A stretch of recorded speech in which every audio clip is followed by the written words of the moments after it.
Your client-side JavaScript is starting to mold. It's starting to resemble a fat spaghetti code, and it is time to add structure, but it won't take too long. Gotta get your truth out of the DOM. Take your data in the models that you cannot lose. We'll render out your models with the help of the views. And if you don't want your JavaScript to end up like a mess, it's time for the anatomy of Backbone.js at Code School.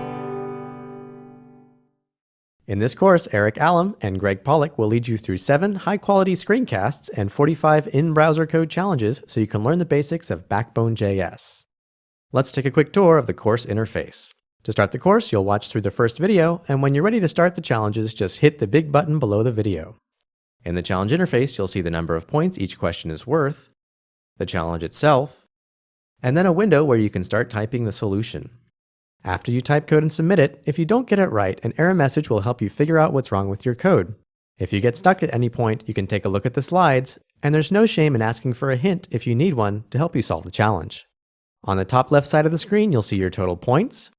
You can jump around to the levels you've already completed, switch between different challenges on a level, rewatch the video if you need to, learn how to use the interface shortcuts, download the slides, or download the level video if you want to watch it offline.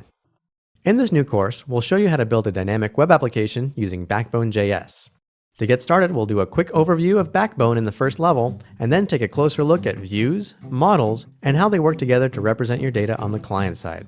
After that, we'll delve into collections and collection views to be able to work with multiple items, and finally we'll cover the 2 most powerful features of Backbone, its router and history APIs.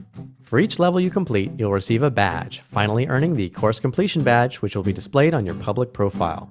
Finishing this course will unlock the final video, which will let you know where to continue learning Backbone. You'll also receive some prizes, including discounts on Backbone books and your next Code School course. In order to play the anatomy of Backbone, you'll need to have a good knowledge of JavaScript and maybe a little bit of jQuery. So it's time to stretch it out, sit up straight, and get ready to learn all about the anatomy of Backbone.js.